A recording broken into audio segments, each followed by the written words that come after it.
మన ప్రభువును రక్షకుడైన యేసుక్రీస్తు వారి నామములందరికీ వందనాలు. అందరూ బాగున్నారా? దేవుడు మనల్ని ప్రేమిస్తున్నాడు, దేవుడు మనల్ని బలపరుస్తున్నాడు, పోషిస్తున్నాడు. అది మనం గమనించాలి ప్రియులారా. ఆయన రాజ్య వారసులుగా చేసుకోవటానికి ఆయన రక్షణ ప్రణాళిక ఎంత గొప్పది గమనిద్దాం. మరి ఆయన వాక్యాన్ని మనకిచ్చాడు, సహవాసాన్ని ఇచ్చాడు, ఆయన బిడ్డల్ని మన దగ్గరకు పంపించి మనకు ఆయన వాక్యాన్ని బోధిస్తా ఉన్నాడు. అందులో దేవుని యొక్క ప్రేమ కనపడతా ఉంది. అంతేకాదు, ప్రేమే దేవుని బిడ్డలారా, మన గురించి ప్రార్థన చేసే సేవకులను, మన గురించి ప్రార్థన చేసే అనేక మంది విశ్వాసులను దేవుడు మనకిచ్చాడు. అందుని బట్టి మనం ఎంతో సంతోషించాలి. వాక్యాన్ని వినండి దయచేసి. ప్రతిరోజు వాక్యం విని ఆ వాక్యంలో ఉన్న విషయాలను గ్రహించి ప్రార్థనాపూర్వకంగా మీరు దేవునిలో ఎదగటమే కాకుండా మీ సహోదరులను కూడా ఎదిగేటట్లు వారు దేవునిలో వారికి ప్రోత్సాహకరంగా ఉండమని ప్రభు పేరట మీకు తెలియజేస్తా ఉన్నాను.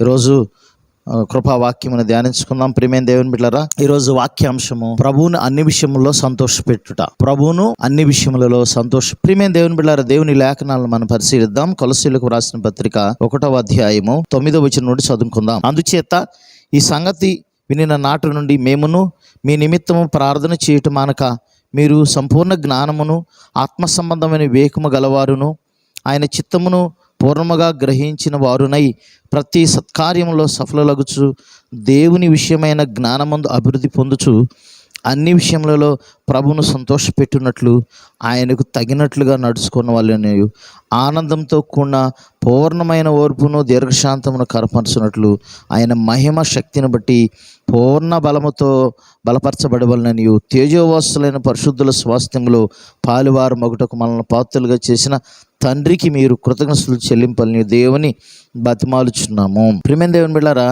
ఇక్కడ మనం గమనించినట్లయితే భక్తుడైనటువంటి పౌలు కొలస్సీలకు రాస్తా ఉన్నాడు, కొలస్సీ సంఘానికి రాస్తా ఉన్నాడు.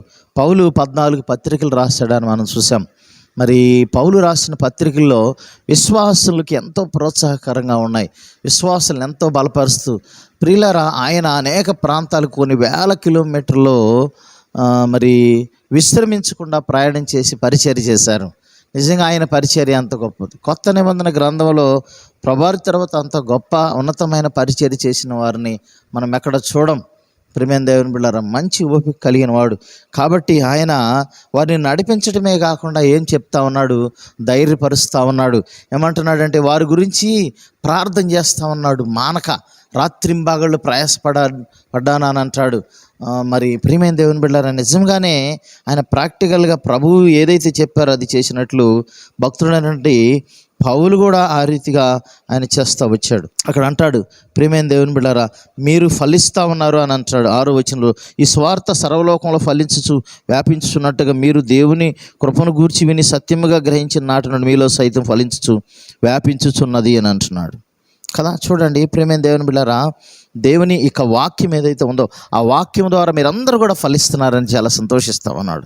అందుకని ఇంకా మరి ఒక విషయమే కాదు, అన్ని విషయాల్లో కూడా దేవుణ్ణి సంతోషపెట్టేవారిగా ఉండాలనేది ఇక్కడ భక్తుడు తెలియజేస్తూ ఉన్నాడు. హబకుకు గురించి మనం చూసుకున్నాం ప్రియులారా. ఆయనంట మరి ఏమోన్నా లేకున్నా నేను ఎప్పుడు నా రక్షణకర్త యందు దేవుని యందు నేను ఎల్లప్పుడూ సంతోషిస్తాను అని తెలియజేస్తూ ఉన్నాడు. ప్రియమైన దేవుని బిడ్డలారా, మన జీవితంలో దేవుని మీద కంప్లైంట్ లేని బ్రతుకు ఉండాలి. మనకి కంప్లైంట్ అంటే ఏంటంటే దేవునికి ప్రతి విషయాన్ని ఫిర్యాదు చేస్తాం. నాకు అది లేదు, నాకు ఇది లేదు, నన్ను అందరికంటే ఎక్కువగా ఆశీర్వదించలేదు, వాడు బాగున్నాడు, వీడు బాగున్నాడు, నేను మాత్రం ఇట్లా ఉన్నానని మనము చాలాసార్లు ఫిర్యాదు చేస్తూ ఉంటాం. ప్రియమైన దేవుని బిడ్డలారా, భక్తులను ఒకసారి మనం గమనించాలి. వారు ఏమీ ఉన్నా లేకపోయినా, ద్రాక్ష తోటలు మరి పండకపోయినా, చేనులోని పైరు ఇంటికి రాకపోయినా, మరి అంజూరపు చెట్లు పూయకుండినా, శాలలో పశువులు లేకపోయినా నేను యెహోవా యందు ఆనందిస్తానని తెలియజేస్తామన్నాడు.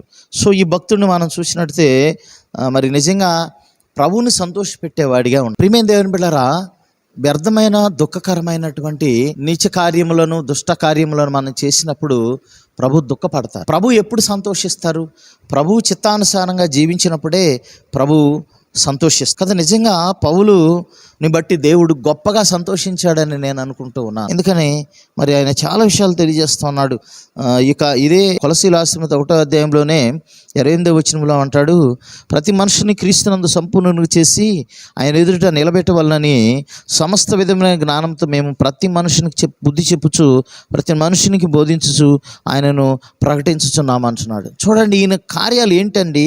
ప్రతి మనుషుని క్రీస్తునందు సంపూర్ణంగా చేయాలని తన ఆశ, తండ్రి తన యొక్క తృష్ణ చూడండి, దేవుని ఎదురు నిలబెట్టాలని తన ఆశ. ప్రియమైన దేవునిలో ప్రతి మనుషునికి అందుకని బుద్ధి చెప్తున్నాడంట, ప్రతి మనుషునికి బోధిస్తున్నాడంట, మరి ఆయన గురించి ప్రకటిస్తూ ఉన్నాడు. అంటే ప్రతి మనిషిని కూడా పట్టించుకోవడం చూడండి. ప్రియమైన దేవుని బిడ్డలారా, నేటి దినాల్లో ఎవరిని మనం చూస్తామండి అట్లా? మేబీ చిన్న చిన్న సంఘాల్లో మేబీ అయ్యి ఉండొచ్చేమో, కానీ పెద్ద సంఘాల్లోకి వెళ్తే కొన్ని వేల మంది, లక్షల మంది మనం చూస్తాం కొన్ని సంఘాల్లో. కానీ వాళ్ళు ప్రతి మనిషిని రీచ్ కాగలుగుతున్నారా? రీచ్ కాలేకపోవచ్చు. కానీ మరి ఇక్కడ పౌలు కూడా కొన్ని వేల మందికి పరిచయం చేశాడని బైబిల్ తెలియజేస్తూ ఉంది.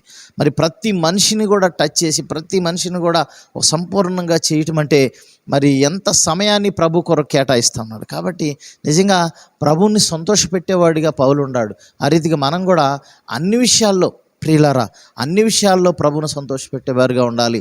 అందుకనే ఓర్పు తన క్రియను కొనసాగించాలి అని అంటాడు. శ్రమ ఓర్పునందు, ఓర్పు పరీక్ష నిరీక్షణ యందు ఎరిగి శ్రమల యందు కూడా అతిశయపడాలంటున్నాడు. ఒకవేళ మన జీవితంలో శ్రమలు అతిశయపడ్డప్పుడు మనం దుఃఖపడకూడదు, సంతోషించాలి, దేవుని స్తుతించాలి. యోబు ఏం చేశాడు? సమస్తం కోల్పోయినప్పుడు దేవుని స్తుతించాడు. కాబట్టి దేవుడు అక్కడ సంతోషిస్తూ ఉన్నాడు. ఇక్కడ అపవాదితో పందెం కట్టాడు, అపవాదితో ఛాలెంజ్, నా భక్తుడు నన్ను బట్టి ఆయన యథార్థంగా బ్రతుకుతాడు అని చెప్పి నాకు పేరు తీసుకొస్తాడని చెప్పాడు. అట్లాగే చేశాడు. మనం కూడా దేవునికి పేరు తెచ్చేవారుగా, దేవుని సంతోషపెట్టేవారుగా ఉండాలి అన్ని విషయాలు. కాబట్టి ఆ రీతిగా ప్రియమైన దేవుని బిడ్డలారా, పౌలు యొక్క ప్రయాస చూడండి. ఆయన అందరి గురించి ప్రార్థన చేస్తున్నాడంట. ఆనందంతో కూడిన పూర్ణమైన ఓర్పును దీర్ఘశాంతము కనపరుచున్నట్లు అని ఏమంటున్నాడు ఇక్కడ? ఆనందంతో కూడిన పూర్ణమైన ఓర్పు, దీర్ఘశాంతం అంటున్నాడు. 2 పదాలు వాడాడు. ఓర్పు అన్నా కూడా సహనమే, దీర్ఘశాంతమే. దీర్ఘశాంతం అన్నా కూడా ఓర్పే. అంటే ఆ 2 పదాలను ఎంత కనెక్ట్ చేశాడు చూడండి ప్రియులారా. కాబట్టి ప్రభువును సంతోషపెడదాం అన్ని కార్యాలలో, ప్రభువుకు మహింకారంగా జీవిద్దాం ప్రియులారా. ఆ రీతిగా బ్రతుకుదాం, తిని కాపాడుకుందాం. దేవుడి పరిశుద్ధ వాక్యం దీవించిన గాక. ఆమెన్. ప్రార్థన చేసుకుందాం. మమ్మల్ని మిక్కిలిగా ప్రేమించిన ప్రియ పరలోకపు తండ్రి, వందనాలు ప్రభు.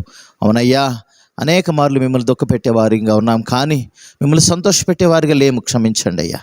అయ్యా, ప్రతి విషయం అందు ఆయన మిమ్మల్ని సంతోషపెట్టేవారిగా చేయమని ప్రార్థన చేస్తున్నాం ప్రభా.